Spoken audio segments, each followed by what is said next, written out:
Hey everybody, welcome back to the Wolf Pit with another episode of Eating on a Budget. I hate to beat a dead horse to death, but I have to keep repeating it for new viewers who may not be familiar with the type of budget meals that I'm making. So if you are new to the channel, welcome aboard and hit that subscribe button. I hate to call these budget meals struggle meals, but you gotta say it like it is. People are struggling to feed themselves and or their family every day.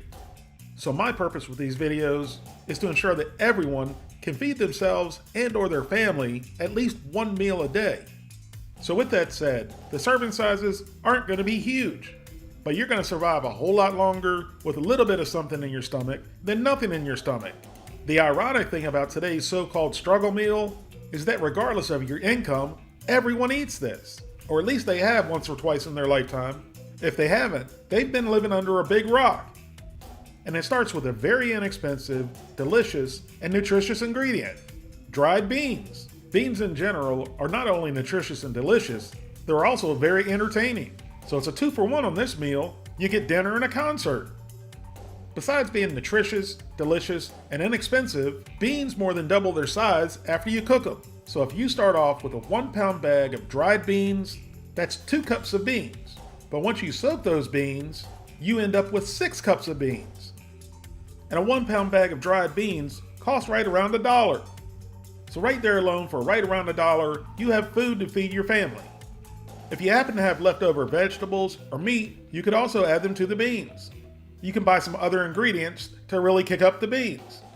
And the ingredients aren't specific. You can add whatever you like into your beans. And that's what we're doing today. We're just going to make a hearty pot of very inexpensive bean soup that will feed a ton of people.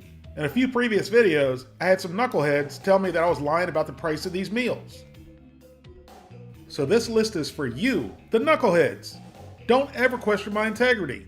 So if you're really struggling, this recipe today can make 24 half-cup servings for 34 cents a serving. And I already know there's someone out there that's going to say, who's going to get full off a half a cup of beans? For you to even ask that question, you've never really struggled. These recipes aren't meant to make you full. They're meant to help you survive for as little money as possible.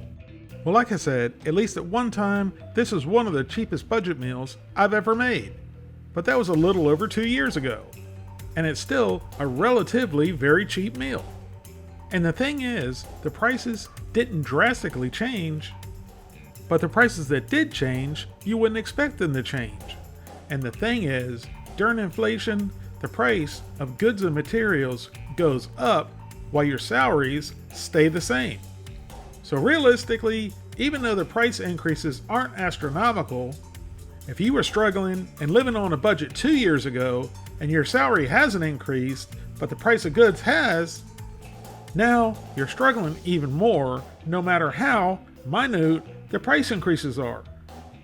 And the 2 price increases that really surprised me in the bean soup recipe, which are really the only 2 increases in the recipe, and that's the northern beans and the celery, both of which doubled in price. Which takes the total cost of the pot of soup from $8.04 to $10.70. And I know there's going to be a scooter out there saying, well, that's only a $2.63 difference. What's the big deal? And if you're a scooter or anyone else out there thinking that $2.63 isn't really that big of a deal, then you've never struggled from day to day trying to feed your family on a very limited budget.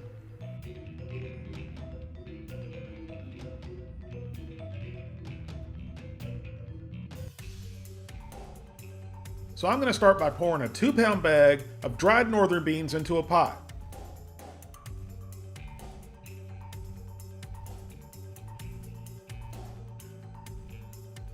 And then we'll pick through them for rocks or any other debris that shouldn't be in there.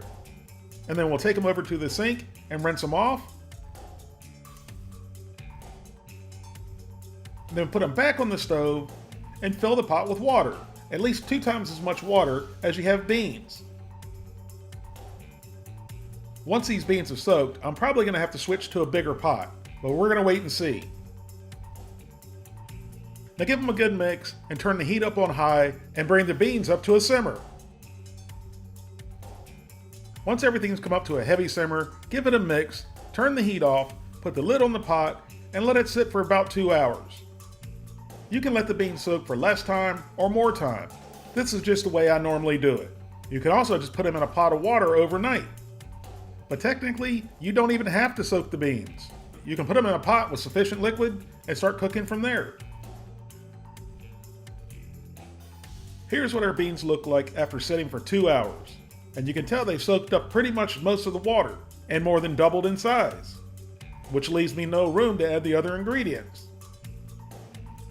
So we'll have to switch over to a bigger pot, which brings up the other great debate.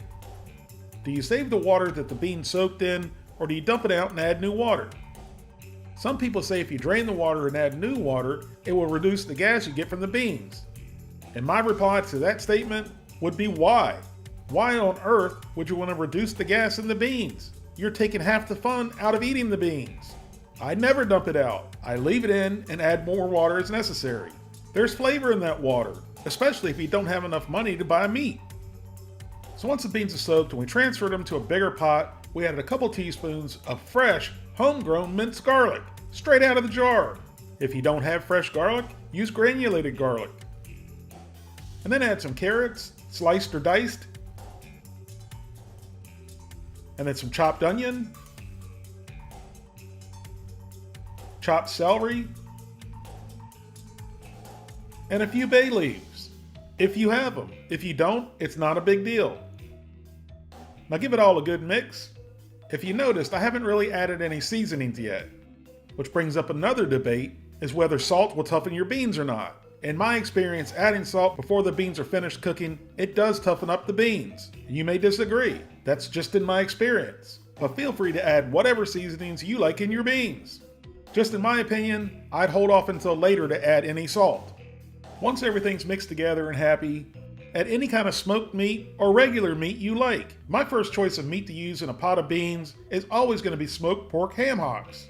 They have the most meat, the most fat, which equals flavor, and the most smokiness. But evidently, there's a shortage of smoked ham hocks in my area because I couldn't even find any for Thanksgiving. So I opted for smoked turkey legs, for Thanksgiving collard greens, and for today's pot of beans. But you can use any kind of smoked meat or bones or unsmoked meat or bones. You could also use leftover meat if you like. Or if you don't have any meat available or money to buy meat, hopefully you save your bacon grease and you can put a tablespoon or two of the bacon grease in with the beans. But there's one more option you can do that doesn't cost anything. If you're invited over to your family's or friend's house for Christmas or New Year's dinner and they're serving ham, ask them if you can take the leftover ham bone home with you. You might just get lucky and they don't realize that a ham bone is gold when it comes to making bean soup. Once your turkey legs are in place, add enough water to cover everything. Stop it, I already know what you're gonna say. It would taste a whole lot better if you added some chicken broth or chicken stock to it instead of water. Well, this video is not about you, broth, or stock. Some people may not have that extra $1 or $2 to get the broth, the stock, or the bouillon. And to be quite frank, in this recipe, broth or stock isn't necessary even if you could afford it. Those 2 turkey legs will provide more than enough flavor mixed with the water and the beans and the vegetables. Now, if you're not able to add any meat in with the beans for any reason, then that would be a perfect time to use broth or stock instead of water to add some flavor. And that is if you have broth or stock. So put the lid on the pot, bring it up to a simmer, reduce the heat to medium-low, and we'll check back in about an hour or so. And here's what our beans and turkey legs look like after the first hour. So just move everything around just a little bit and check your water levels too. Depending on how much water you added to begin with, you may need to add more water. Now put the lid back on and let the beans continue to cook for another hour. Here's what our pot of beans looks like after simmering for 2 hours now. Now it looks like we're right at the beginning stage of everything starting to break down. So give it another mix, put the lid back on, and let it go for another 45 minutes to an hour. And here's our beans at the 3-hour mark. And they're about 90% done. Give everything a good mix, and then remove the turkey legs from the pot.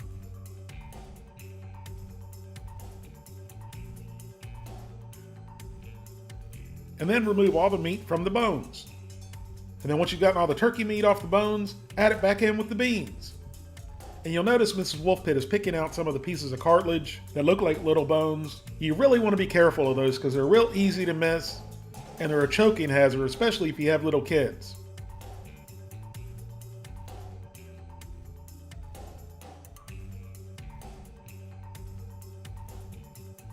So try a couple of the beans to ensure they're tender.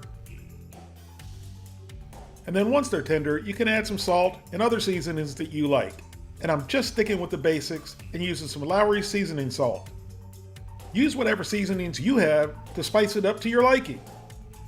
Once you season your bean soup the way you like it, give it a mix, and it's ready to eat.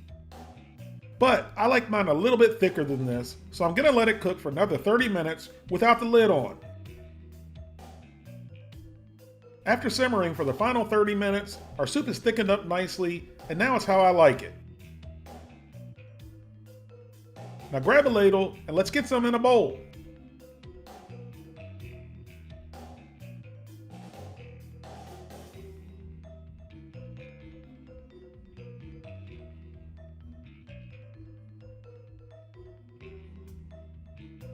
And there you have it, a very hearty bowl of navy bean soup with smoked turkey legs and vegetables.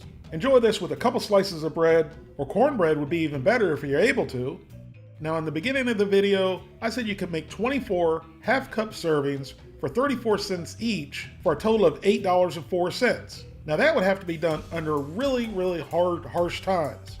I'm not a doctor, but I think you could survive off a half a cup of this per meal per day. But like I said, that would have to be under unusually hard times.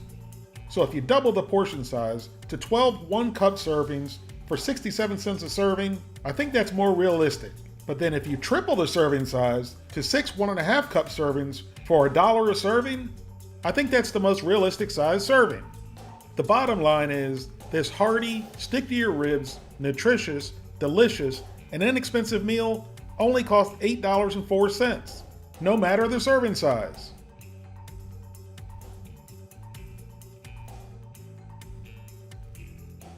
Thank you all very much for watching, and I'll see you soon.